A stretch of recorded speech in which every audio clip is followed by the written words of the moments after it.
Ninakaw ng sariling asawa ang kumpanya ng kanyang ama para ibuhay sa kabit. Habang nagpapakakuba si Isabel sa paglalaban ng polo ni Arturo, nagpapakasarap ito sa kama ng batang ahas. Wala kang silbi, palamunin. Sigaw ng lalaking binigyan niya ng lahat. Tapos na ang pagiging martir. Babawiin niya ang trono at dururugin ang mga traidor. Handa na ba silang harapin ang bagsik ng reynang nagising? 66 na tu? Datchuan? Huwag kang mag-alala, babe. Wala namang alam ang tangang yon, kundi ang amoy ng kusina. Ang nakakalasong linyang iyon ay umalingaw-ngaw mula sa automatikong mensaheng tumugtog sa nakabukas na laptop sa ibabaw ng mesa. Kasabay ng pagtigil ng boses ng lalaking pinakamamahalin niya ay ang tuluyang pagguho ng mundo ni Isabel. Napatigil siya sa kanyang kinatatayuan. Sa kanyang kanang kamay ay mahigpit niyang hawak ang mainit na plansa. Ilang segundo lamang ang nakalipas. Nakangiti pa siya habang maingat na pinapakinis ang bawat lukot sa mamahaling bestidang sutla na susuotin ng kanyang asawang si Arturo para sa isang mahalagang business trip. Ang mga kamay niyang puno ng kalyo mula sa walang katapusang gawaing bahay ay magaan na humahagod sa kwelyo ng polo nito, sinisigurong magmumukhang kagalang-galang ang haligi ng kanilang tahanan. Ngunit ngayon, ang mga kamay na yon ay nanginginig ng pilit, hindi na kayang dalhin ang bigat ng katotohanang sumampal sa kanyang pagkatao. Nanigas ang kanyang buong katawan. Isang matinding paninikip ang bumalot sa kanyang lumbay, na tila may malaking kamay na pumipigas sa kanyang puso hanggang sa maubos ang kanyang hininga. Ang mainit na bakal ng plansa ay nanatiling nakadiin sa maselang tela ng polo. Unti-unting umakyat ang makapal na usok, kasunod ang masangsang na amoy ng nasusunog na sutla. Ngunit hindi ito napansin ni Isabel. Ang tanging nararamdaman niya ay ang pagbaon ng bawat salitang narinig niya sa pinakamalalim na bahagi ng kanyang kaluluwa. Tangang walang alam, kundi ang amoy ng kusina. Ang kanyang lalamunan ay tila tinik na bumara, pinipigilan ang anumang hikbi na gustong kumawala. Hindi siya sumigaw, hindi siya nagwala, dahil ang pinakamatinding sakit ay hindi nasusukat sa ingay ng pag-iyak, kundi sa nakakabinging katahimikan ng isang pusong tuluyang nadurog. Nabalik lamang ang kanyang diwa nang marinig niya ang paghinto ng makina ng sasakyan sa garahe. Nandyan na siya. Nandyan na ang lalaking pinag-alayan niya ng 15 taon ng kanyang buhay, ng kanyang kabataan at ng buong pagkatao. Sa isang iglap, pinanaig ni Isabel ang likas na reaksyon ng isang babaeng sanay magsakripisyo. Mabilis niyang hinugot ang saksakan ng plansa. Dinampot niya ang nasunog na polo. Itiniklop ito ng pilit upang itago ang nag-uuling na bahagi at ibinaon sa pinakailalim ng basket ng mga labahin. Pinunasan niya ang malamig na pawis sa kanyang noo at pilit na nilunok ang pait na namumuo sa kanyang bibig. Hinarap niya ang salamin at pilit na kinurba ang kanyang nanginginig na mga labi upang bumuo ng isang maamong mamangiti. Isinuot niya ang maskara ng isang perpektong asawa, isang papel na matagal na niyang pinagkadalubhasaan. Bumukas ang malaking pinto ng kanilang silid at iniluwa nito si Arturo. Matikas, makisig at balot ng kumpiyansa. Lumapit ito sa kanya at iniwan ng isang malamig at sanay na halik sa kanyang noo. Sa paglapit na yon, isang malakas at matapang na amoy ng pambabaeng pabango ang humampas sa pang-amoy ni Isabel. Hindi iyon ang amoy ng kanyang kusina. Amoy iyon ng karangyaan at kasalanan. Grabe ang pagod ko sa opisina, Isabel. Ang daming problema sa kumpanya na kailangan kong ayusin para sa kinabukasan ng pamilya natin. Reklamo ni Arturo habang hinuhubad ang kanyang kurbata. Hindi man lang tinitingnan ang asawa sa mga mata. Ang bawat salita nito ay tila patalim na unti-unting hinihiwa ang natitirang tiwala ni Isabel. Tumango lamang siya at tahimik na inabot ang coat ng asawa. Nang magtungo si Arturo sa banyo upang maligo, naiwan si Isabel na nakatayo sa harap ng basket ng labahin. Dahan-dahan niyang ipinasok ang kanyang kamay at kinapa ang tago at nasunog na polo. Ang kanyang mga magagaspang na daliri ay sumuyod sa matigas at sunog na gilid ng tela.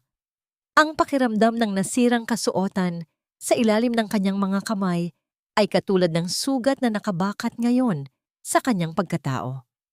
Isang lamat na hindi na kailanman mabubura ng kahit anong paliwanag. Pumatak ang gabi at binalot ng dilim ang buong silid. Sa ibabaw ng malapad nilang kama, mahimbing na natutulog si Arturo, walang kamalay-malay sa bagyong kanyang sinimulan. Nakatayo si Isabel sa madilim na sulok ng kwarto. Ang kanyang mga mata ay nakatitig sa lalaking nangako sa kanya ng walang hanggan sa harap ng altar.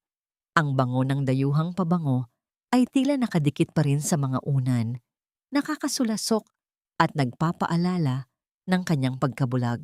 Ibinaba ni Isabel ang kanyang paningin sa sahig, sa mismong ilalim ng kama kung saan nakatago ang mabigat na bakal na kahadeyero na naglalaman ng mga sikreto ng kumpanya. Humigpit ang pagkakakuyom ng kanyang mga kamao.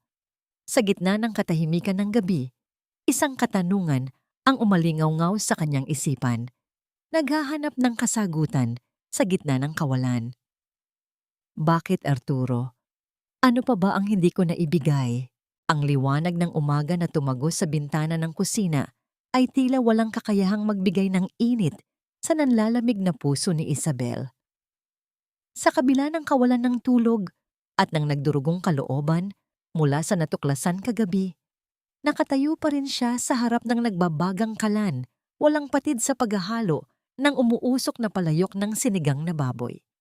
Ito ang paboritong putahe ng kanyang biyenan na si Doña Carmen para sa kanilang nakagawiang pananghalian tuwing linggo. Ang mainit na singaw ng sabaw ay humaplos sa kanyang mukha, ngunit mas ramdam niya ang bigat ng nakakalasong kapaligiran na matagal na niyang tinitiis para lamang mapanatili ang kapayapaan ng kanilang pamilya. Inayos niya ang hapagkainan ng may labis na pag-iingat, inilagay ang pinakamagagandang porselanang plato at tahimik na tinawag ang kanyang asawa at biyenan upang kumain. Puno ng pag-asa ang mga mata ni Isabel na kahit paano ay magkakaroon ng maayos na usapan sa hapag, ngunit agad itong pinatay ng matalim na pananalita ni Doña Carmen. Pagkakuha pa lamang ng unang higop sa sabaw, padabog na ibinaba ng matanda ang kanyang kutsara. Ang matigas na pagtama ng bakal sa porselana ay lumikha ng nakakapasong katahimikan sa buong silid. Tiningnan ng kanyang biyenan ang sinigang na tila isa itong nakakadiring bagay. Walang kagatol-gatol nitong sinambit na napakatabang ng timpla at tila hindi ginamitan ng utak ang pagluluto. Sa mataas at mapanghusgang tono, iginiit ni Doña Carmen na walang ibang alam gawin si Isabel kundi ang ubusin ng pinaghirapang pera ni Arturo sa mga walang kwentang bagay, at maski ang pagbibigay ng tagapagmana ay hindi nito magampanan. Ang bawat salitang binitiwan ng matanda ay tila mga patalim na paulit-ulit na itinirak sa pagkatao ni Isabel, lalo pa at naroon lamang ang asawa niyang tahimik na kumakain, tila walang pakialam sa pambabastos sa kanya. Imbes na ipagtanggol ang asawa, ibinaba ni Arturo ang kanyang baso at bumuntong hininga ng malalim na may halong inis. Sa halip na sawayin ng ina, binalingan niya si Isabel at sinimulan ang kanyang nakasanayang pagmamanipula. Sa malamig na tinig, ipinaalala ni Arturo ang kanyang mga sinasabing sakripisyo. Sinabi niyang utang na loob ni Isabel ang buong buhay nito sa kanya. Dahil kung hindi niya sinagip ang kumpanya ng mamatay ang ama nito, matagal na silang nasa lansangan. Ginamit niya ang hiya at utang na loob upang ipamukha kay Isabel na siya ang nagpapakain sa pamilya. Kaya dapat lamang na maging mapagkumbaba ang asawa. Inutusan niya si Isabel na humingi ng tawad kay Doña Carmen dahil sa di umano'y kawalan nito ng respeto at pagiging pabaya sa mga gawain sa bahay. Nanginig ang mga labi ni Isabel. Gusto niyang isigaw na pera ng kanyang ama ang ginamit ni Arturo, na ang luho nila ay galing sa pawis at pamana ng kanyang pamilya.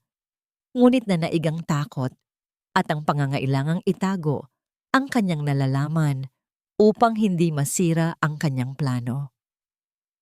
Yumuko siya, nilunok ang lahat ng natitirang pride at humingi ng tawad sa matanda sa isang nanghihinang boses.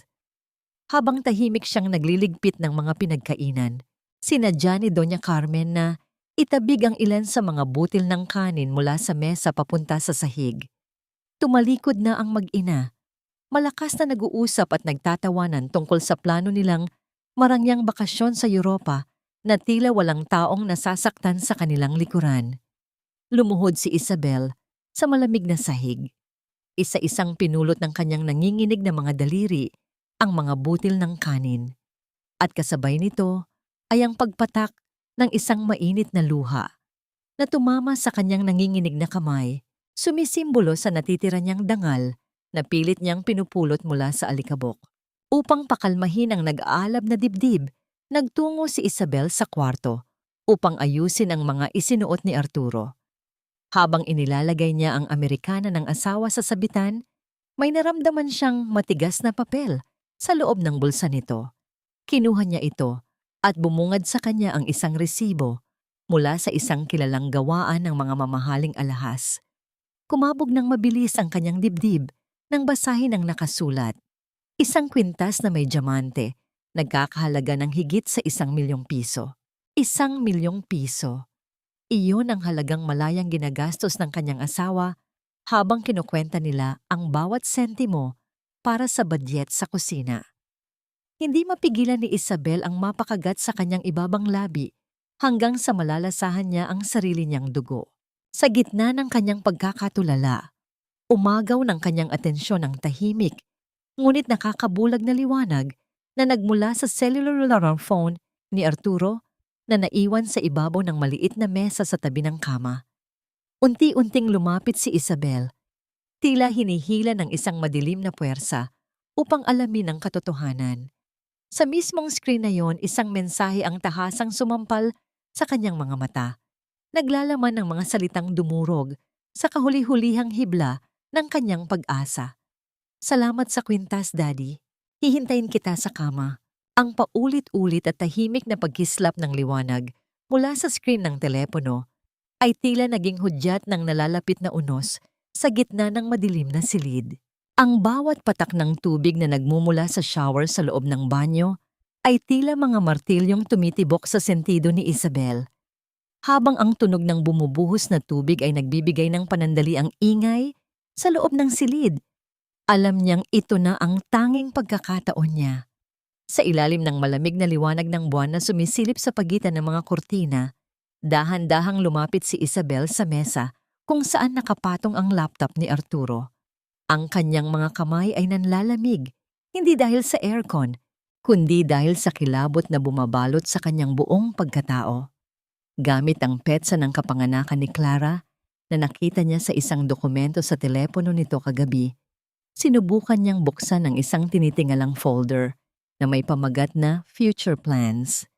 Isang mahinang tunog ng pag-unlock ang narinig at bumukas ang pintuan patungo sa impyernong matagal nang itinatago ng kanyang asawa.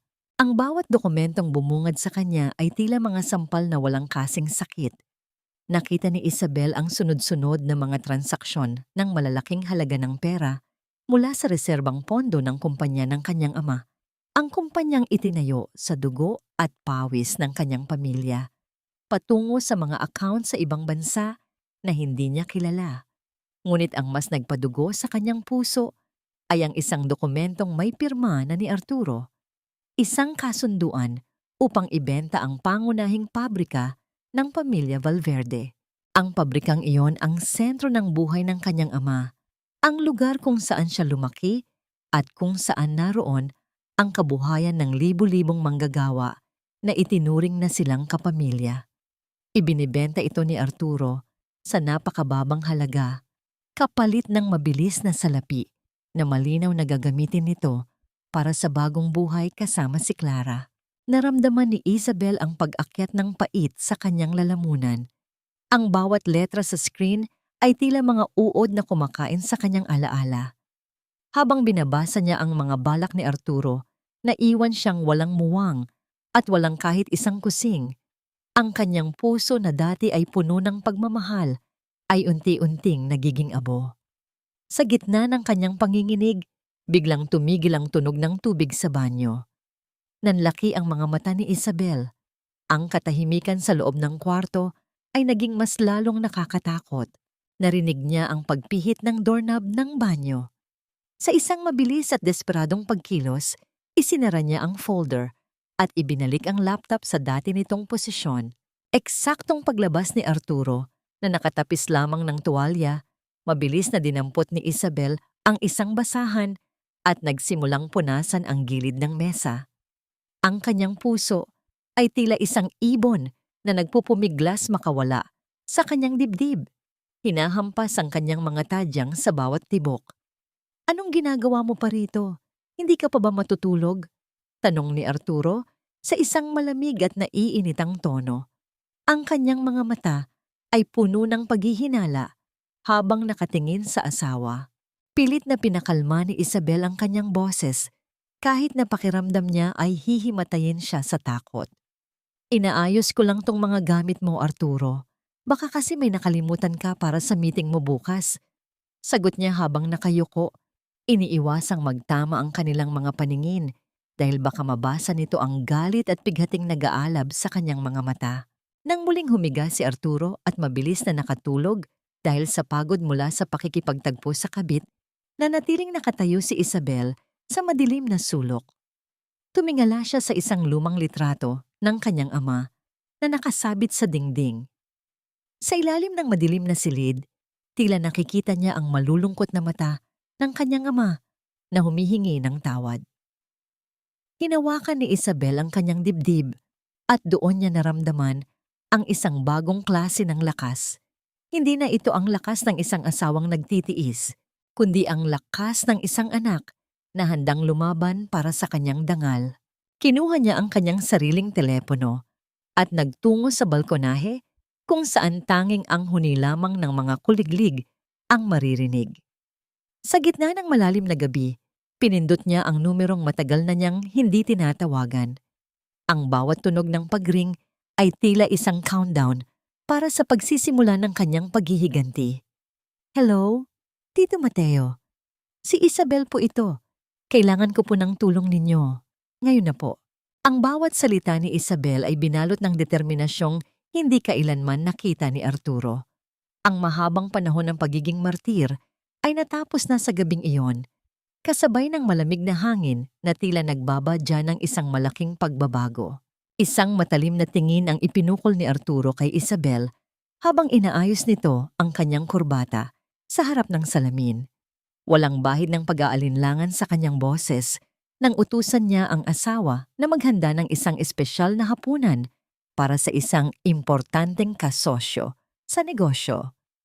Sinabi ni Arturo na kailangang maging perpekto ang lahat dahil nakasalalay rito ang kinabukasan ng isang malaking proyekto. Para kay Isabel, ang bawat salita ng asawa ay tila isang malaking kasinungalingan na nakabalot sa sutla. Ngunit tumango lamang siya at nagtungo sa kusina. Habang hinihiwa niya ang mga sangkap, ang talim ng kutsilyo ay tila sumasalamin sa talim ng sakit na kanyang nararamdaman. Nagluluto siya para sa taong unting pumapatay sa kanyang kaluluwa. Nang marinig ang paghinto ng isang sasakyan sa labas, sinundan ito ng malakas na tunog ng doorbell na umalingaw-ngaw sa buong kabahayan. Binuksan ni Arturo ang pinto ng may malawak na ngiti at doon ay pumasok ang isang babaeng banyaga sa paningin ng iba. Ngunit hinding-hindi malilimutan ni Isabel, si Clara. Pumasok ito na tila siya ang may-ari ng bahay. Suot ang isang pulang bestida na masyadong mapangahas para sa isang business meeting. Ngunit ang mas lalong nagpabilis sa tibok ng puso ni Isabel ay ang kumikinang na diamanteng kwintas sa leeg ni Clara. Ang mismong kwintas na nasa resibong nakita niya sa bulsa ni Arturo. Ang bawat kislap ng bato ay tila nanunuya sa kanyang pagiging martir. "Ate, salamat sa paghahanda ng pagkain ha. Ang bango naman, halatang pinagpuyatan." Nakangiting sambit ni Clara habang tinitingnan si Isabel mula ulo hanggang paa. Ang pagtawag nito ng ate ay hindi tanda ng respeto, kundi isang paraan upang ipamukha kay Isabel na siya ay wala ng pinagkaiba sa isang katulong sa loob ng sarili niyang pamamahay. Naupo ang dalawa sa hapagkainan habang si Isabel ay nanatiling nakatayo upang magsilbi. Sa ilalim ng mesa, hindi nakaligtas sa paningin ni Isabel ang marahang pagdampi ng paa ni Clara sa binti ni Arturo. Nagpapalitan sila ng mga malalagkit na tingin habang nag-uusap tungkol sa mga bagay na di umano'y negosyo, ngunit bawat tawa ni Clara ay tila isang lason na kumakalat sa hangin. Nang lumapit si Isabel upang salinan ng tubig ang baso ni Clara, muli niyang naamoy ang halimuyak ng pabango nito. Isang matamis at masangsang na amoy na katulad ng amoy na naiwan sa polo at una ni Arturo. Doon ay tuluyang napatunayan ni Isabel na ang ahas ay hindi lamang nasa paligid, kundi lantarang kumakain sa kanyang sariling hapag. Sa gitna ng hapunan, hindi napigilan ni Clara na magparinig.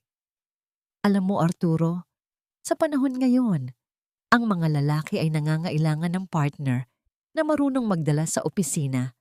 Hindi lang yung marunong magluto. Sayang naman ang posisyon mo kung ang kasama mo ay laging amoy bawang. Tumawa ng malakas si Arturo, isang tawang puno ng pagsang-ayon na tila isang sampal sa mukha ni Isabel. Nanatiling tahimik si Isabel. Ang kanyang mga kamay ay mahigpit na nakahawak sa tray, sapat na upang mamuti ang kanyang mga kuko. Ang kanyang galit ay hindi na apoy na nagliliyab, kundi naging yelo na sa lamig. Matapos ang hapunan, nagpaalam si Arturo na ihahatid lamang si Clara sa labas. Ngunit dahil sa kutob, dahan-dahang sumunod si Isabel sa madilim na pasilyo patungo sa pintuan. Sa anino ng malalaking haligi ng bahay, nakita niya ang anino ng 2 taong magkayakap ng mahigpit. Ang katahimikan ng gabi ay binasag ng pabulong na boses ni Clara na puno ng pagmamadali at pagnanasa. Kailan mo ba hihiwalayan ang matandang yan? Naiinip na ako, Arturo. Sabi mo, sa'yo ang kumpanya. Bakit kailangan mo pang magtiis sa kanya? Ang bawat salita ni Clara ay tila naging isang malakas na huni ng hanging nagbababadya ng isang malaking sakuna. Nanatiling nakakubli si Isabel sa dilim. Ang kanyang hininga ay pigil na pigil, habang ang kanyang puso ay nagsisimulang bumuo ng isang panunumpa na hinding-hindi nila malilimutan. Hindi mo kailangang magmakaawa sa taong ikaw ang bumubuhay, Isabel. Ang bawat kaluskos ng papel sa ibabaw ng mesa ni Attorney Mateo ay tila isang tinig na nagmumula sa kabilang buhay, humihingi ng katarungan. Sa loob ng tahimik at amoy lumang papel na opisina ng abogado, naramdaman ni Isabel ang bigat ng katotohanang matagal niyang kinalimutan dahil sa pag-ibig. Inilatag ng matandang abogado ang isang kupas, ngunit malinis na dokumento, ang huling testamento at liham ng paghirang na iniwan ng ama ni Isabel bago ito pumanaw. Sa ilalim ng malabong liwanag ng desk lamp, malinaw na nakasulat ang katotohanan. Hawak ni Isabel ang 70% ng kabuuang COFA ng korporasyon. Si Arturo ay isang CEO lamang dahil sa kapangyarihang ipinagkaloob ni Isabel sa kanya noong mga panahong nilalamon siya ng pighati. Sa isang pirma mo lang, Isabel, maaari nating bawiin ang lahat sa kanya ngayong araw. Mariing mungkahi ni Attorney Mateo habang nakatingin ng diretso sa mga mata ng babaeng itinuring na niyang sariling anak. Ngunit sa halip na sumunod, dahan-dahang umiling si Isabel. Ang kanyang mga mata ay hindi nakakikitaan ng pag-aalinlangan, kundi ng isang malamig na kalkulasyon. Batid niya na, kung paaalisin niya si Arturo ngayon, tatakas ito kasama ang milyon-milyong pisong ninakaw nito mula sa kumpanya at tuluyang mawawala ang pagkakataong mabawi ang mga ari-ariang nakasanlanan na sa ibang bansa. Hindi pa sapat ang isang pirma, Tito Mateo. Gusto kong makita kung hanggang saan ang kayabangan niya bago ko siya hatakin pababa. Pabulong na sagot ni Isabel. Ang kanyang boses ay kalmado, ngunit may talim na Tila humahawi sa hangin. Nagpasya siyang magtiis ng 6 pang buwan, 1 kalahating taon ng pagpapanggap at pagpapakababa. Kailangan niyang makuha ang tiwala ng punong accountant ni Arturo upang mahanap ang bawat sentimong itinatago nito. Sa loob ng 6 na buwan, ang bawat sampal at pang-aapi ay ituturing niyang utang na may malaking interes. Bumalik si Isabel sa kanilang tahanan nang may panibagong baluti sa kanyang kalooban. Ngunit ang kanyang pagdating ay hindi sinalubong ng kapayapaan. Sa gitna ng malawak na sala, nakita niya ang kanyang mga maleta at ilang piraso ng damit na nakakalat sa sahig. Nakatayo roon si Doña Carmen, ang kanyang biyenan, na may hawak na pamaypay at isang mapanguyam na ngiti sa mga labi. Ang bawat hakbang ni Isabel ay sinabayan ng matinis at nakakarinding boses ng matanda na ipinapamukha sa kanya na wala na siyang puwang sa pangunahing bahagi ng bahay dahil kailangan na ng espesyal na bisita ni Arturo ang silid na yon. Mula ngayon, doon ka na sa kwarto ng mga katulong sa likod. Utos ni Doña Carmen habang itinuturo ang isang maliit at madilim na silid malapit sa labahan. Doon ka naman nababagay, hindi ba? Sa amoy ng sabon at dumi. Ang bawat salita ay tila isang lason na idinidilig sa sugat ni Isabel, ngunit hindi siya kumibo. Nanatili siyang nakatayo. Ang kanyang likod ay tuwid, na tila isang reynang pansamantalang nakasuot ng basahan. Walang imik na binuhat ni Isabel ang kanyang sariling mga gamit. Ang tunog ng pagkaladkad ng maleta sa malamig na sahig ay tila isang martsa ng kamatayan para sa dating Isabel na martir. Pagpasok niya sa maliit na silid na siksikan at mainit, dahan-dahan niyang inilabas ang isang pirasong papel na pinagsulatan niya ng kanyang pangalan sa opisina ni Attorney Mateo. Hinawakan niya ito ng mahigpit at sa ilalim ng madilim na silid, ang kanyang mga mata ay nagningning sa determinasyon. Hindi ito ang dulo, kundi ang simula ng kanyang pagbangon mula sa mga abo ng pagkakanulo. Ang bawat hininga ni Isabel sa loob ng maliit at masikip na silid ng mga katulong ay tila may kasamang alikabok ng nakaraan. Ngunit sa halip na mabulunan, ginamit niya itong lakas upang manatiling gising ang kanyang diwa. Lumipas ang ilang araw na siya ay naging anino lamang sa loob ng sariling pamamahay. Tahimik niyang tinanggap ang bawat utos ni Doña Carmen, tinitiis ang bawat mapang-aping tingin, at hindi kailanman nagpakita ng kahit katiting na pagrereklamo. Sa paningin ni na Arturo at ng kanyang ina, si Isabel ay tuluyan na ngang naging isang asong ligaw na nawalan ng pangil. Isang nilalang na maaari nilang tapakan nang hindi lumalaban. Ang mapanganib na katiwasayang ito ang naging pagkakataon ni Isabel upang mas mapalapit sa kanyang layunin. Isang gabi, binalot ng amoy ng alak at mamahaling sigarilyo ang buong sala nang pumasok si Arturo mula sa isang marangyang piging kasama si Clara. Halatang mainit ang kanyang ulo dahil sa mga problema sa kumpanya na hindi niya kayang solusyonan nang wala ang lihim na gabay ng kanyang asawa. Habang pasuray-suray itong naupo sa malambot na sofa, agad na lumapit si Isabel na may 2 kamay na tila puno ng malasakit. Hindi siya nagpakita ng pandidiri kahit na ang amoy ng ibang babae ay nakakapit pa rin sa suot nitong Amerikana. Sa halip, lumuhod siya sa harap ng asawa at sinimulang hilutin ang mga sentido nito, kasabay ng mga salitang puno ng pekeng paghanga na alam niyang kailangang-kailangan ng lumulobong ego ni Arturo. Hayaan mong tulungan kita, Arturo. Alam kong napakabigat ng pasan mo dahil ikaw lang ang inaasahan ng kumpanya at ng pamilyang ito. Pabulong na sambit ni Isabel habang maingat na minamasahe ang ulo ng lalaki. Ang bawat haplos niya ay tila isang pagpapatulog sa isang halimaw, pinapakalma ang hinala nito sa pamamagitan ng matatamis na lason. Unti-unting naramdaman ni Isabel ang pagluwag ng mga kalamnan ni Arturo hanggang sa tuluyan na itong mabuwal sa malalim na pagkakatulog. Ang kanyang hilahil ay napalitan ng malakas at hindi pantay na paghinga. Dahan-dahan, tila isang magnanakaw sa sariling tahanan, kinuha ni Isabel ang kamay ni Arturo. Ang nanginginig niyang mga daliri ay marahang itinapat ang hinlalaki ng asawa sa screen ng cellular phone nito. Isang mahinang liwanag ang sumilay mula sa device, hudyat na nagtagumpay siya sa pag-unlock ng pinoprotektahang kagamitan. Sa gitna ng katahimikan ng gabi, mabilis niyang sinuyod ang mga kamakailang transaksyon at mabilis na isinagawa ang synchronization ng mga dokumento patungo sa isang nakatagong email address. Bawat bar ng progress sa screen ay tila isang tibok ng puso na sumasabay sa kaba ng kanyang dibdib. Nang matapos ang paglipat ng datos, dahan-dahan siyang tumayo at nagtungo sa lababo ng kusina. Binuksan niya ang gripo sa pinakamahinang agos upang hindi makalikha ng anumang ingay. Doon, kinuha niya ang isang bote ng matapang na sabon na may halong disinfectant.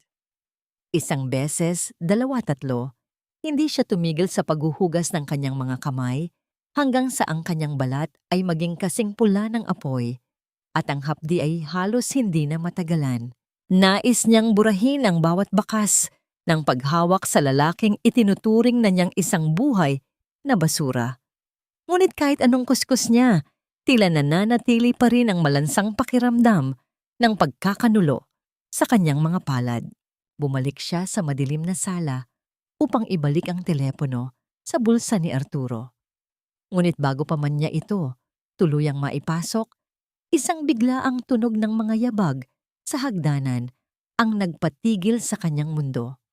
Ang bawat hakbang ay tila isang hatol na papalapit.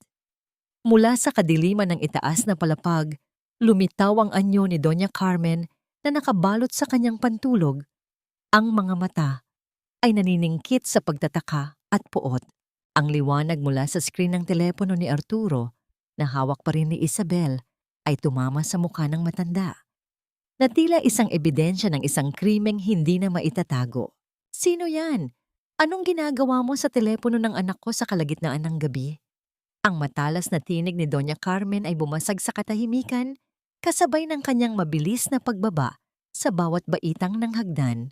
Ang mabilis na pagtibok ng puso ni Isabel ay tila isang tambol na nagbababala ng panganib, ngunit nanatiling kalmado ang kanyang mukha sa harap ng naniningkit na mga mata ni Doña Carmen.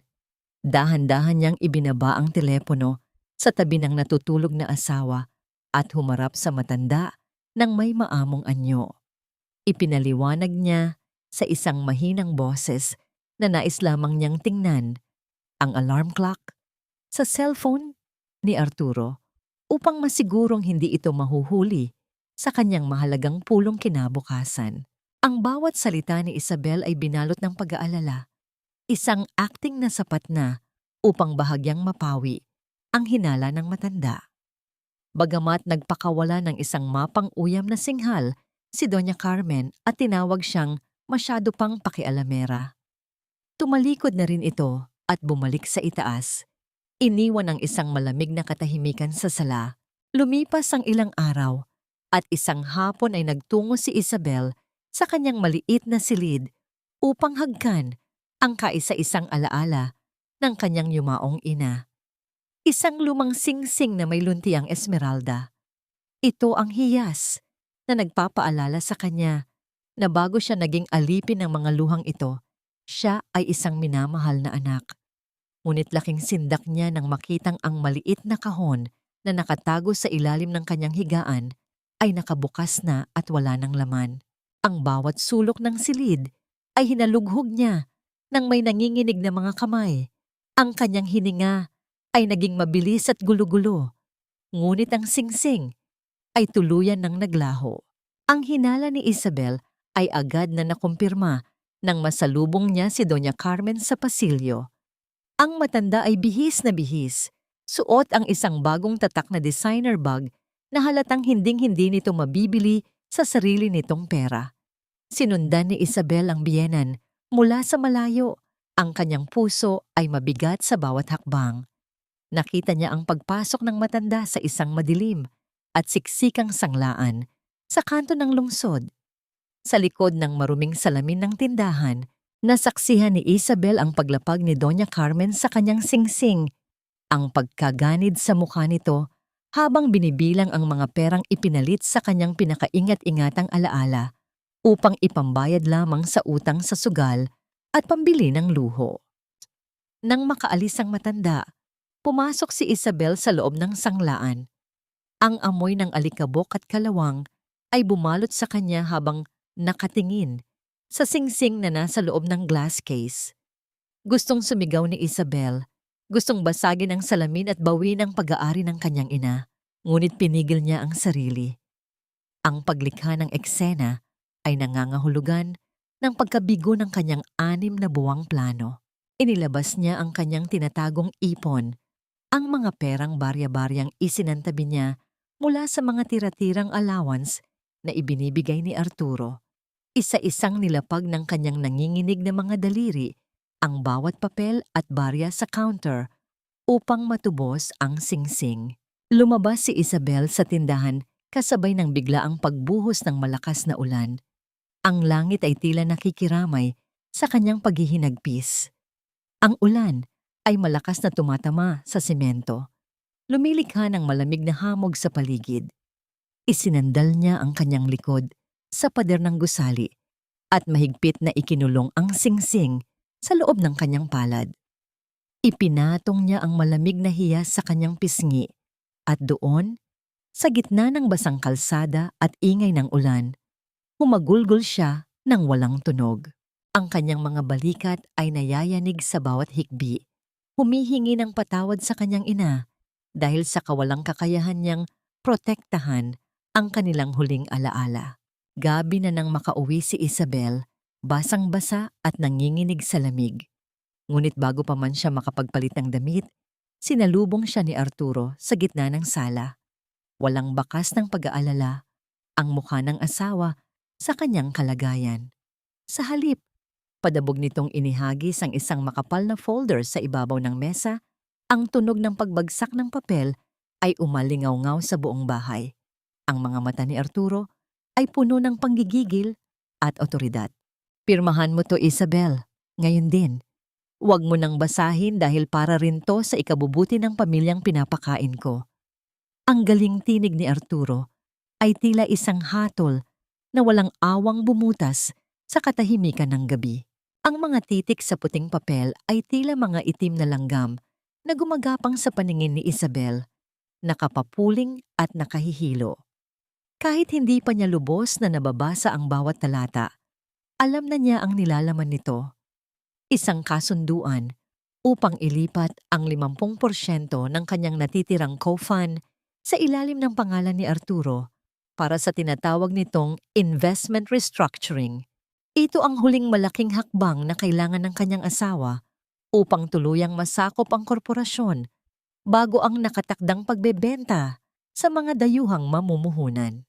Tumingin si Isabel kay Arturo nang may mga matang tila puno ng takot at kalituhan. Arturo, hindi ko yata maintindihan ang mga nakasulat dito. Masyadong malalim ang mga salitang ginamit. Baka magkamali ako ng pirma at lalo ka lang magalit sa akin dahil sa aking kakulangan. Ang kanyang boses ay nanginginig, isang perpektong pagganap ng isang babaeng walang alam sa takbo ng mundo ng negosyo. Isang mapang-uyam na tawa ang kumawala sa mga labi ni Arturo. Iyan ang problema sa iyo, Isabel. Napakahina ng iyong pangunawa. Kaya nga kailangan mo ako para protektahan ang mga ari-ariang hindi mo naman kayang palaguin. Dahil sa sobrang kumpiyansa na kontrolado niya ang asawa, pabaya niyang iniwan ang dokumento sa mesa. Sige, pag-aralan mo muna. Pero siguraduhin mong nakapirma na yan bago ang gabi ng gala. Ayaw kong mapahiya sa mga kasosyo ko dahil sa pagiging inutil mo. Nang lumisan si Arturo, naiwan si Isabel na nakatitig sa kawalan. Ang lamig ng ulan na nanunuot pa rin sa kanyang mga buto ay tila naging apoy na nagpapaalab sa kanyang alaala.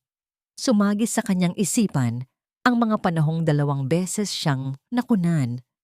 2 sanggol na hindi nasilayan ang liwanag dahil sa sobrang pagtatrabaho niya upang tulungan si Arturo na itayo ang kumpanya mula sa wala. Noong mga panahong yon, wala si Arturo sa kanyang tabi. Abala ito sa pakikipag-inuman at pag-akyat sa hagdan ng tagumpay.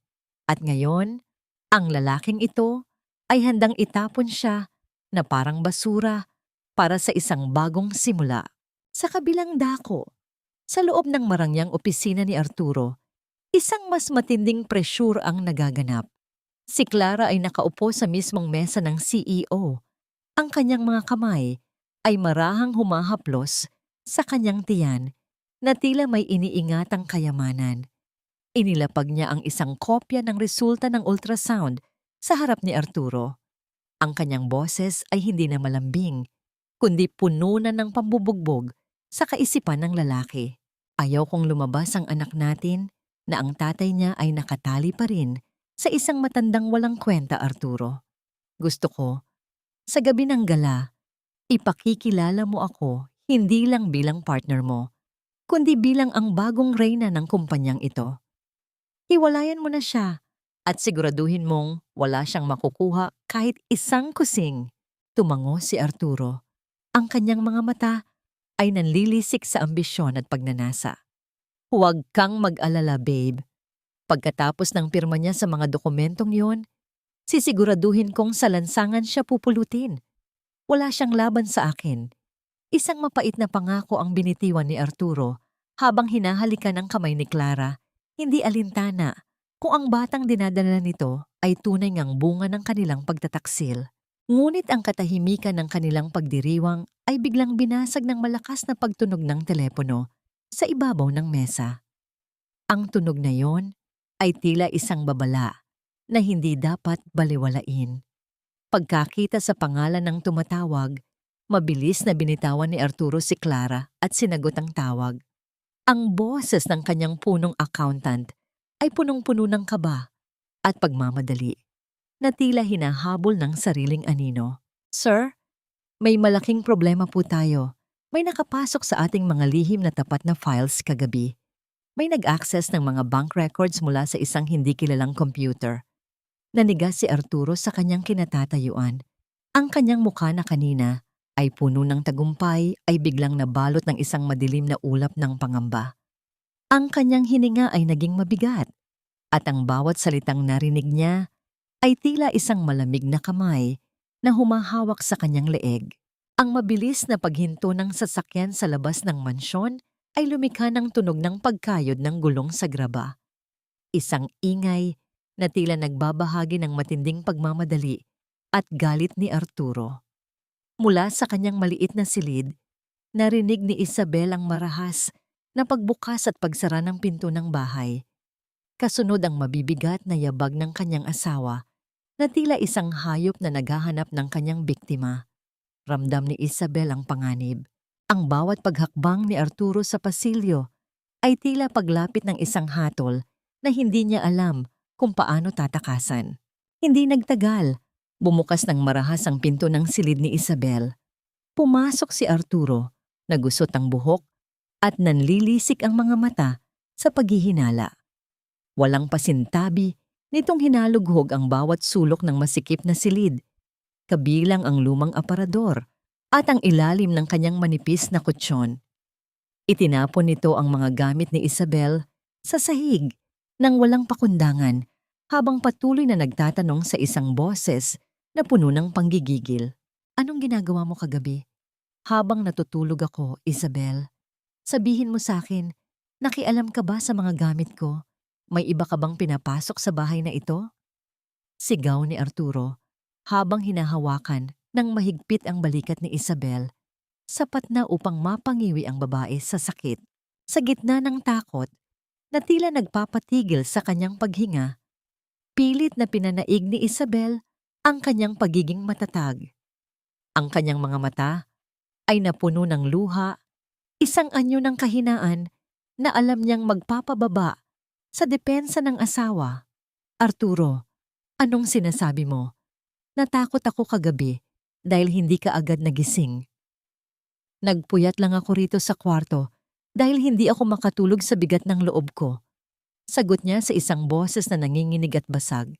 Upang patunayan ang kanyang sinasabi, kinuha ni Isabel ang isang tumpok ng mga lana at ang kanyang mga kim sa pagniniting na nakapatong sa maliit na silya. Pinakita niya ang isang kalahating tapos na sweater na kulay abo. Nagniniting lang ako ng sweater para sa'yo, Arturo.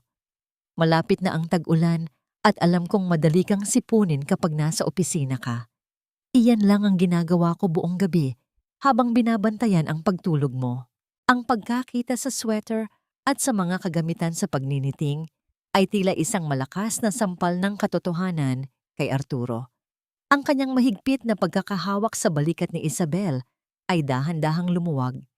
Sa kanyang paningin, ang kanyang asawa ay muling naging ang inutil at nakakaawang babaeng tanging alam lamang ay ang pagsilbi sa kakanya.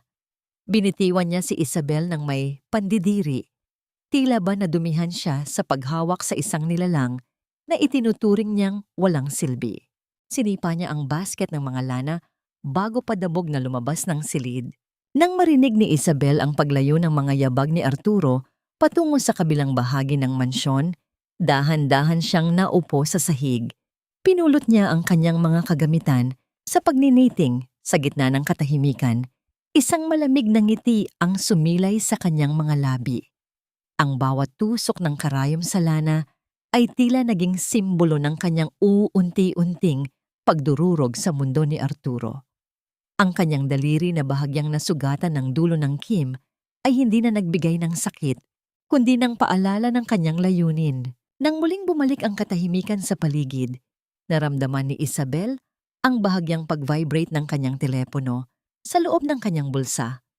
Sa ilalim ng madilim na silid, ang liwanag mula sa screen ay tumama sa kanyang mukha. Isang mensahe ang bumungad mula kay Attorney Mateo. Hawak na natin ang lahat ng ebidensya ng paglilipat ng pondo. Ang aming eksperto sa teknolohiya ay nabura na ang lahat ng bakas ng iyong pag-access sa system. Ligtas ka na, Isabel. Handa na ba ang reyna para sa gabi ng gala? Humigpit ang hawak ni Isabel sa kanyang telepono. Ang kanyang hininga ay naging kalmado at malalim. Alam niyang ang panganib ay hindi pa tapos, ngunit ang huling piraso ng kanyang plano ay uwant-unti nang nabubuo.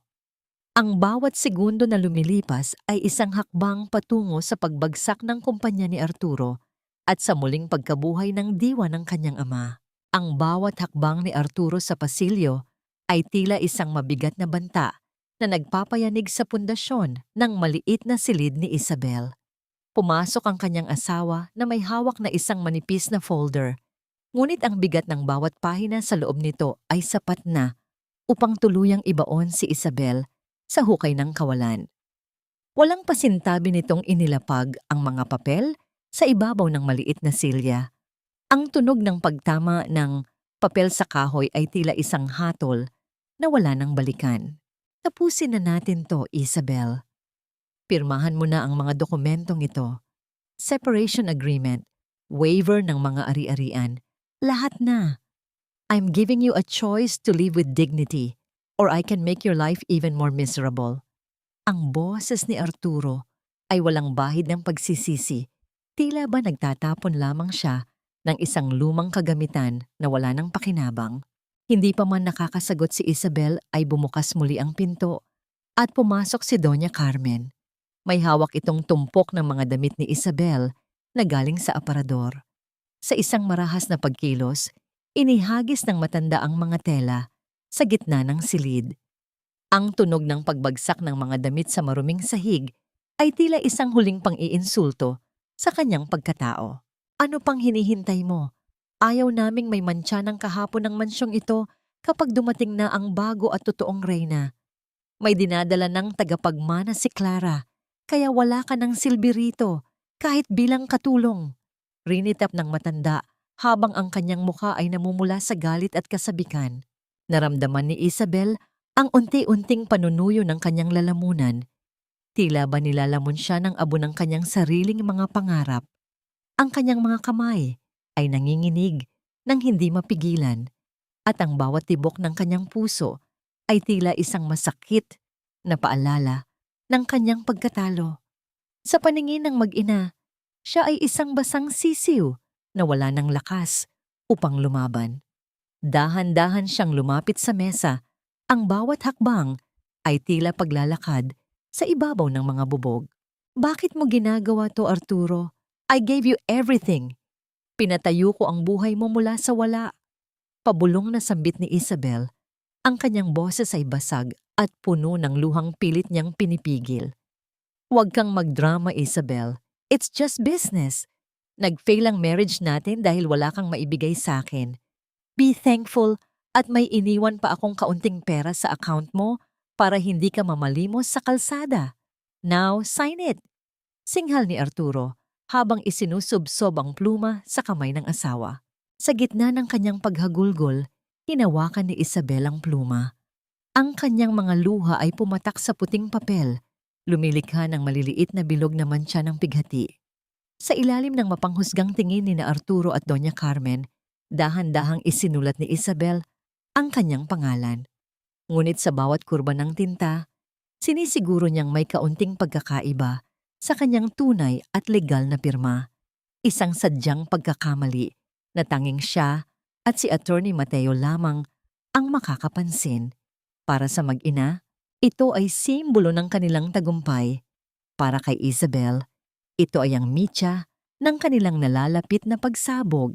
Matapos makuha ang mga papel, padabog na isinara ni Arturo ang folder. Tiningnan niya si Isabel ng may sukdulang pandidiri bago ibinigay ang kanyang huling utos. Lumayas ka na bukas bago ako umalis papuntang gala. Ayaw kong makita ang mukha mo pagbalik ko rito kasama si Clara bilang asawa ko. You are officially history, Isabel. Ang bawat salita ni Arturo ay tila isang malamig na hanging humampas sa buong pagkatao ni Isabel na natili siyang nakaupo sa sahig sa gitna ng kanyang mga nagkalat na damit habang ang tunog ng paglayo ng mga yabag ng kanyang asawa ay naging hudyat ng pagtatapos ng isang kabanata. Ngunit sa kabila ng kanyang mga luha, ang kanyang mga mata ay nananatiling nakatitig sa pinto, naghihintay sa takdang oras ng kanyang muling pagkabuhay. Ang bango ng mga puting liryo ay humahalo sa amoy ng basang lupa sa loob ng sementeryo, isang halimuyak na nagbibigay ng kakaibang katahimikan sa nagbabadyang unos sa buhay ni Isabel. Sa harap ng puntod ng kanyang ama, dahan-dahang lumuhod si Isabel, hindi dahil sa panghihina, kundi upang humingi ng huling basbas. Ang malamig na marmol ng lapida ay tila tumutugon sa init ng kanyang palad.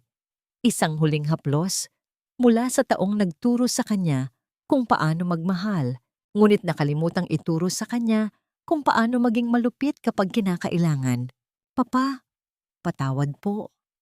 Pabulong na sambit ni Isabel habang ang kanyang mga luha ay dahan-dahang pumapatak sa mga talulot ng bulaklak. Patawad dahil hinayaan kong tapakan ng iba ang dangal ng pamilyang binuo ninyo. Patawad dahil naging mahina ako sa ngalan ng pag-ibig. Ngunit pangako, ito na ang huling beses na iiyak ako dahil sa kanila. Simula ngayong gabi, wala nang luhang masasayang. Ang katahimikan ng sementeryo ay binasag ng tunog ng dahan-dahang paglalakad sa tuyong damo. Lumingon si Isabel at nakita si Attorney.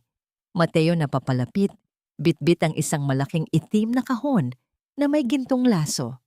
Ang mukha ng matanda ay puno ng seryosong determinasyon.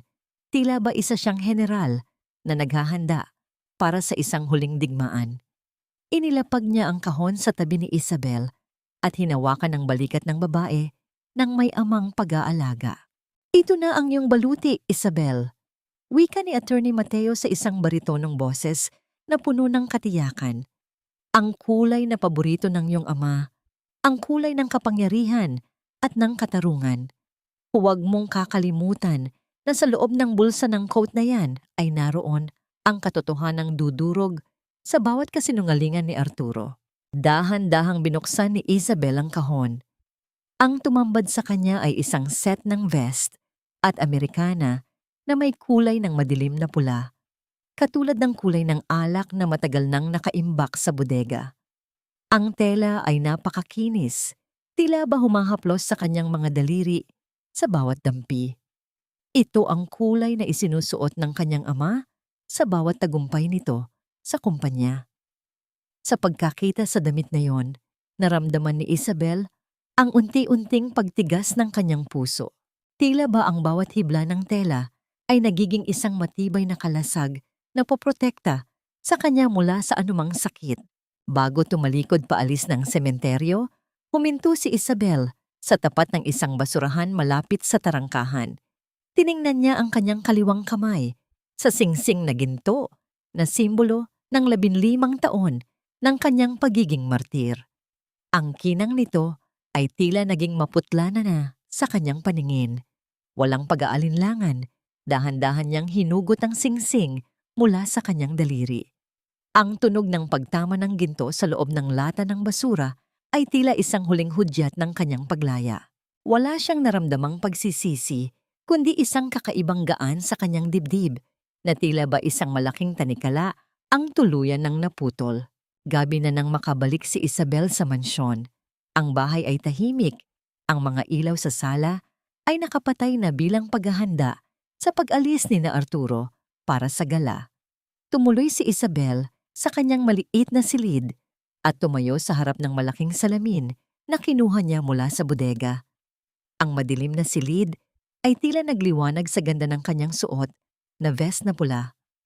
Ang bawat butones na kanyang isinasara ay tila isang hakbang patungo sa kanyang muling pagkabuhay. Inayos niya ang kanyang buhok, itinali ito ng mahigpit at maayos na nagpapakita ng kanyang matalas at determinadong mukha. Sa huling pagkakataon, tiningnan ni Isabel ang kanyang sarili sa salamin. Hindi na ang matanda at amoy bawang na asawa ang kanyang nakikita, kundi ang anak ng isang hari na handang bawiin ang kanyang trono.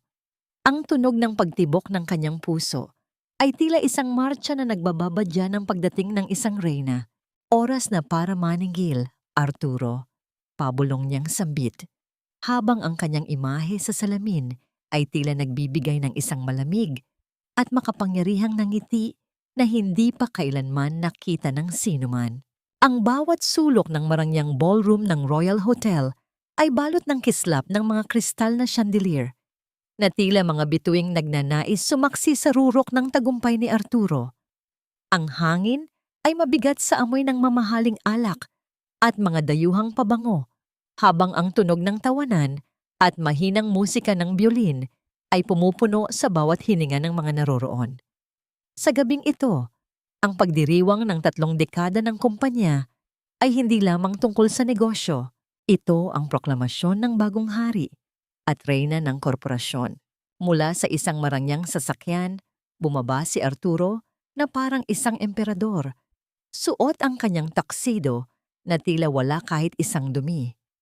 Sa kanyang tabi, nakakapit ng mahigpit si Clara na nakasuot ng isang makinang na pulang gown na tila humahamon sa bawat matang tumitingin. Ang bawat hakbang nila sa pulang kapet ay sinasalubong ng sunod-sunod na pagputok ng liwanag mula sa mga kamera ng mga mamamahayag. Si Clara ay nagniningning. Ang kanyang kamay ay marahang nakapatong sa kanyang tiyan na tila nagpapahiwatig ng isang masayang balita sa buong mundo, habang ang kanyang mga mata ay puno ng mapanghamong tagumpay. Sa loob ng ballroom, hindi magkamayaw si Doña Carmen sa pakikipag-usap sa mga matataas na opisyal at kanilang mga asawa. Ang kanyang leeg at mga braso ay puno ng mga alahas na tila nagnanakaw ng atensyon ng bawat naroroon, kabilang ang ilang pirasong pagmamay-ari ni Isabel na kanyang kinamkam. Buong gilas niyang ipinagmamalaki ang darating na tunay na tagapagmana ng pamilya, habang walang habas na nilalait ang kanyang dating manugang sa bawat pagkakataon. Ang kanyang boses ay puno ng katusuhan, tila ba isang laso na idinidilig sa pandinig ng mga sosyalera. Ngunit sa gitna ng ingay ng party, ang tunay na laro ay nagaganap sa itaas na palapag, sa loob ng isang silid na balot ng katahimikan at seryosong usapan. Ang mga miyembro ng Board of Directors ay nakaupo sa paligid ng isang mahabang mesa, naghihintay sa pagdating ni Arturo upang pirmahan ang huling kasunduan sa pagbebenta ng pabrika ng pamilya Valverde. Ang tatlong upuan sa dulo ng mesa na itinuturing na pinakamakapangyarihan ay nananatiling walang laman na tila nagbibigay ng isang misteryosong pakiramdam sa buong silid. Pumasok si Arturo sa silid pulungan ng may malawak na ngiti. Dala ang kumpiyansa ng isang taong naniniwala na ang mundo ay nasa ilalim na ng kanyang mga paa. Kinuha niya ang isang baso ng champagne at itinaas ito sa harap ng lahat. Ang kanyang boses ay umalingaw-ngaw, puno ng kayabangan at pagtataksil para sa bagong yugto ng ating kumpanya at para sa tuluyang paglalaho ng mga taong naging pabigat lamang sa ating pag-unlad. Wika ni Arturo habang ang bawat salita ay tila isang huling pangiinsulto sa alaala ng ama ni Isabel. Isang mapait na tawanan ang sumunod habang ang lahat ay nakahandang pumirma sa kamatayan ng kumpanya. Sa gitna ng katahimikang sumunod, isang kakaibang tunog ang narinig mula sa pasilyo. Ang tunog ng pagtama ng matulis na takong ng sapatos sa marmol na sahig ay tila isang maingat at determinadong martsa. Ang bawat hakbang ay may ritmo, matatag, at punong-puno ng awtoridad na tila humahati sa katahimikan ng hotel. Ang mga gwardyang nakatayo sa labas ng pinto ay agad na humarang, ngunit napatigil sila nang makita ang anyo ni attorney. Mateo na kasama ang isang babaeng balot ng misteryo at kapangyarihan. Hayaan mo ang presidente. Ang baritonong boses ni Attorney Mateo ay tila isang utos na hindi maaaring baliin. Ang pinto ng elevator sa dulo ng pasilyo ay muling bumukas at ang liwanag mula sa loob nito ay tumama sa isang anyong nakasuot ng madilim na pulang vest na tila isang reynang handang bawiin ang lahat ng ninakaw sa kanya. Ang bawat segundo ng paglalakad ng babaeng iyon patungo sa silid pulungan ay tila paglapit ng isang katotohanang hindi pa handang harapin ni Arturo. Ang bawat pikit ng mga mata ni Arturo habang hawak ang pluma ay tila isang panunumpa sa sariling kasakiman. Nakatayo sa kanyang tabi si Clara na may mapang uyam ng ngiti habang nakatingin sa dokumentong magtatapos sa kasaysayan ng pamilya Valverde. Ang dulo ng pluma ay bahagya ng humahawak sa papel, handang iwanan ang tinta ng pagkakanulo, nang biglang maramdaman ng lahat ang isang malakas na hangin mula sa pintuan. Ang katahimikan ng silid ay nabasag ng marahas na bumukas ang malalaking pintong gawa sa mahogany. Ang tunog ng pagtama ng pinto sa dingding ay umalingaw-ngaw sa buong silid, na tila isang hudyat ng digmaan. Pumasok si Isabel. Ang kanyang bawat hakbang ay may kasamang bigat at awtoridad na hindi pa kailanman nakita ng sino man sa gusaling iyon. Ang kanyang pulang vest ay tila nagliliyab sa ilalim ng mga ilaw, habang ang kanyang muka ay kasing tigas ng marmol. Isabel? Isang malakas na tawa ang kumawala sa bibig ni Arturo, ngunit may bahid ito ng pagkagulat. Anong drama to? At bakit ganyan ang suot mo? Security! Ilabas ang babaeng ito. Mukhang nabaliw na dahil sa paghihiwalay namin. Hindi man lang kumurap si Isabel. Hindi siya sumagot sa pambabastos ng asawa. Sa halip, dahan-dahan siyang naglakad patungo sa dulo ng mesa, sa upuang matagal ng bakante simula nang mamatay ang kanyang ama. Ang bawat tao sa loob ng silid ay napako ang tingin sa kanya. Tila ba hinihila ng isang hindi nakikitang puwersa. Nang makarating siya sa harap ng upuan, marahan niyang hinawakan ang sandalan nito bago buong gilas na naupo. Ang pagkilos na yon ay tila pag-upo ng isang reyna sa kanyang trono pagkatapos ng mahabang panahon ng pagkakatapon. You're in my seat, Arturo. Ang boses ni Isabel ay kalmado, ngunit may talim na, tila humahati sa bawat hibla ng hangin sa silid. Ate, baka nakakalimutan mong pinalayas ka na sa mansyon. Huwag ka namang gumawa ng eksena rito. Nakakahiya sa mga directors. Singal ni Clara habang pilit na itinatago ang kaba sa kanyang boses. Lumingon si Isabel kay Clara. Ang kanyang mga mata ay walang kahit anong emosyon. Hindi ako nakikipag-usap sa mga taong walang kinalaman sa board meeting na ito. Clara, you are just a mistress. Ang lugar mo ay sa labas, hindi sa loob ng silid na pinapatakbo ng mga Valverde. Tumayo si Arturo, ang kanyang mukha ay namumula sa galit at hiyang nararamdaman. Wala kang karapatang magsalita ng ganyan. Ako ang CEO rito. Ako ang nagpalaki ng kumpanyang ito. Sa isang mabilis at diamanting pagkilos, inilabas ni Isabel ang isang makapal na folder mula sa kanyang bag at padabog itong inilapag sa gitna ng mesa. Ang tunog ng pagbagsak ng folder ay tila isang hatol na nagpatahimik sa lahat. Inilibot ni Isabel ang kanyang paningin sa mga directors bago muling tumingin ng diretso sa mga mata ni Arturo. Bago ninyo ipamigay ang kumpanya ko para sa pansarili ninyong bulsa, baka gusto niyo munang basahin kung sino ang tunay na nagmamay-ari ng 70% ng korporasyong ito. Ang pirma mo sa dokumentong hawak mo, Arturo, ay walang silbi dahil binawi ko na ang iyong power of attorney 6 na oras na ang nakalilipas. Ang bawat salita ni Isabel ay tila isang malamig na kamay na sumasakal sa hininga ni Arturo. Ang katahimikan sa loob ng silid ay naging mas lalong nakabibingi habang ang mga directors ay nagsimulang mag-agawan sa mga kopya ng dokumentong inilatag ni Attorney Mateo. Si Arturo ay napatitig sa papel, ang kanyang mga kamay ay nagsimulang manginig habang ang katotohanan ay unti-unting lumulunod sa kanyang ambisyon.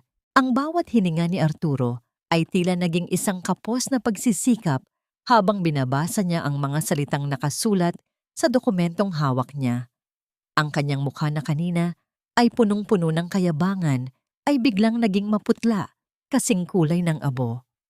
Sinubukan niyang magsalita, ngunit ang kanyang dila ay tila naging tuyong kahoy na tumatama sa kanyang ngala-ngala. Hindi totoo to. Isang malaking panloloko ang lahat ng ito. Security! Kunin niyo ang mga pekeng dokumentong ito. Ang sigaw ni Arturo ay bumasag sa katahimikan, ngunit walang kahit isang gwardiya ang gumalaw. Ang bawat tao sa loob ng silid-pulungan ay nakatingin sa kanya ng may halong pandidiri at pagkamangha. Sa isang maingat na pagkilos, lumingon si Isabel kay Attorney Mateo at nagbigay ng isang mahinang tango. Agad na bumukas ang malaking screen sa harapan ng silid at doon ay tumambad ang lahat ng katotohanang matagal nang itinatago ni Arturo. Ang bawat transaksyon ng paglilipat ng pondo patungo sa mga offshore account, ang mga dokumento ng pagbebenta ng pabrika sa ilalim ng mesa, at ang mga ebidensya ng kanyang malawakang korupsyon ay isa-isang lumabas na tila mga hatol na hindi mapapasubalian.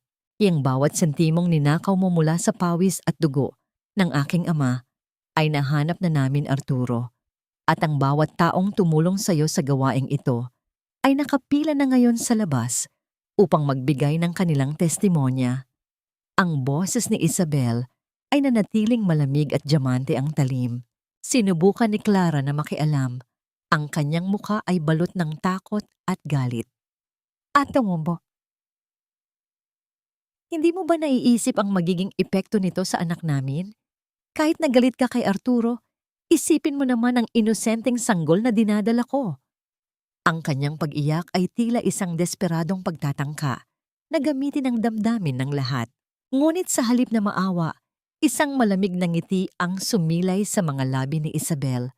Kumuha siya ng isa pang papel mula sa kanyang bulsa at dahan-dahang inihagis ito sa harap ni Clara. Ang puting papel ay marahahang lumapag sa gitna ng mesa, tila isang huling hudyat ng kamatayan para sa mga kasinungalingan ng babae. Ang anak na sinasabi mo, Clara, ang tinutukoy mo ba ay ang sanggol na hindi kailanman nag-exist? Ayon sa medical record na ito, mula sa iyong huling check-up sa isang pribadong klinika, ang tanging dala mo ay isang malaking kasinungalingan upang bitagin ang asawa ko. Bawat salita ni Isabel ay tila isang kidlat na tumama sa buong pagkatao ni Clara. Nanigas ang babae. Ang kanyang mga mata ay nanlaki sa labis na hiya, takot, habang ang kanyang mukha ay unti-unting nawawalan ng kulay. Sa gitna ng kanyang pagkatalo, biglang bumagsak si Arturo sa kanyang mga tuhod sa harap ni Isabel. Ang kanyang tuksido ay nagusot, ang kanyang buhok ay gulo-gulo, at ang kanyang mga mata ay puno ng luha ng takot.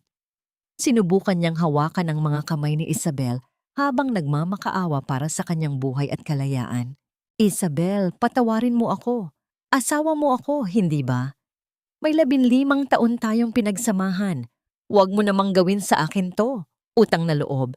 Isipin mo ang lahat ng sakripisyo ko para sa'yo. Ang kanyang boses ay tila isang mahinang huni ng isang nadurog na nilalang. Dahan-dahang tumayo si Isabel at lumapit sa nakaluhod na asawa. Ang bawat hakbang niya ay may ritmo ng katarungan. Nang marating niya ang tapat ni Arturo, yumukod siya ng bahagya at inilapit ang kanyang mukha sa tainga nito. Ang init ng kanyang hininga ay naging malamig na hudyat ng katapusan. Wala kang asawa, Arturo, sapagkat ang babaeng pinakasalan mo ay pinatay mo na sa bawat sampal at bawat pagtataksil na ginawa mo sa kanya. Ang kaharap mo ngayon ay hindi ang martir na si Isabel, kundi si Isabel Valverde, ang nag-iisang may-ari ng iyong buhay at ang taong tuluyan ng nagburado sa iyo sa kanyang kasaysayan. Pabulong niyang sambit, ngunit ang bawat salita ay sapat na upang lamunin ang buong mundo ni Arturo. Dahan-dahang lumayo si Isabel sa lalaking nakaluhod, na tila ba natatakot siyang madumihan ang kanyang bagong sapatos ng mga luhang puno ng kasalanan. Sa labas ng ballroom, ang katahimikan ng gabi ay biglang nabasag ng papalapit na tunog ng mga sirena ng pulis. Ang matinis at paulit-ulit na tunog ng awtoridad ay tila isang maingay na hatol na nagmumula sa kalsada. Unti-unting pumapasok sa loob ng hotel. Isabel muling inayos ang kanyang pulang vest. Ang kanyang mukha ay nagniningning sa ilalim ng mga chandelier. Tumingin siya kay Arturo nang may huling sulyap ng pandidiri bago muling nagsalita sa isang boses na puno ng kapayapaan. Nandyan na ang sundo mo, Arturo. Panahon na para bayaran mo ang lahat ng utang mo sa aking pamilya. Ang matinis na tunog ng sirena ng pulis ay tila isang malakas na hiyaw ng katarungan na bumasag sa mapagpanggap na katahimikan ng Royal Hotel. Sa loob ng ballroom, ang mga bisitang kanina ay puno ng tawanan ay biglang natahimik nang pumasok ang mga unipormadong opisyal. Ang kanilang bawat hakbang sa makintab na sahig ay nagbibigay ng kakaibang bigat sa atmosfera. Ang bawat pares ng mata ay nakatuon kay Arturo na ngayon ay hinihila ng mga pulis mula sa kanyang pagkakaluhod sa harap ni Isabel. Ang bawat kislap ng mga kamera mula sa mga mamamahayag na kanina ay nagpupuri sa kanya ay naging mga saksi na ngayon sa kanyang sukdulang kahihiyan. Habang inilalagay ng mga opisyal ang malamig na bakal ng posas sa kanyang mga pulso, ang tunog ng pag-lock ng mekanismo ay tila isang huling tuldok sa kanyang karera at ambisyon. Walang nagawa si Arturo kundi itago ang kanyang mukha, habang ang banggo ng kanyang mamahaling tuksedo ay nahahaluan na ngayon ng malansang amoy ng takot at pawis. Sa gitna ng siksikan sa lobby, mabilis na lumapit si Doña Carmen. Ang kanyang mukha ay balot ng gulat at hindi maipaliwanag na pighati. Nakita niya ang kanyang kaisa-isang anak na hinihila palabas ng gusali, tila isang kriminal na nawalan ng lahat ng dangal. Sa kanyang desperasyon, sinubukan niyang habulin si Isabel. Ang kanyang mga kamay na puno ng alahas ay pilit na kumakapit sa braso ng kanyang dating manugang. Isabel, anak, maawa ka. Huwag mong gawin ito sa amin. Saan kami titira? Paano ang buhay namin? Ang boses ni Doña Carmen ay puno ng gulugulong emosyon, habang ang kanyang mga luha ay sumisira sa kanyang makapal na makeup. Dahan-dahang huminto si Isabel at hinarap ang matanda. Wala nang galit sa kanyang mga mata, kundi isang malalim at malamig na kapayapaan. Kinuha niya mula sa kanyang bulsa ang isang pirasong papel ang abiso ng foreclosure mula sa bangko. Ang bahay na tinutukoy niyo, Doña Carmen, ay isinanglan ninyo ni Arturo upang ipantaya sa inyong mga bisyo at pambili ng luho ni Clara. Wala na kayong bahay na babalikan. Ang mansyong yon ay muling magiging tahanan ng pamilya Valverde at kayo ay mga dayuhan na lamang doon. Samantala, si Clara ay tinitingnan ng lahat ng may pandidiri. Ang kanyang pulang gown na kanina ay simbolo ng tagumpay ay tila naging isang maruming basahan sa paningin ng mga tao. Sinubukan niyang tumakas patungo sa likurang bahagi ng hotel, ngunit ang bawat daan ay tila sarado para sa kanya.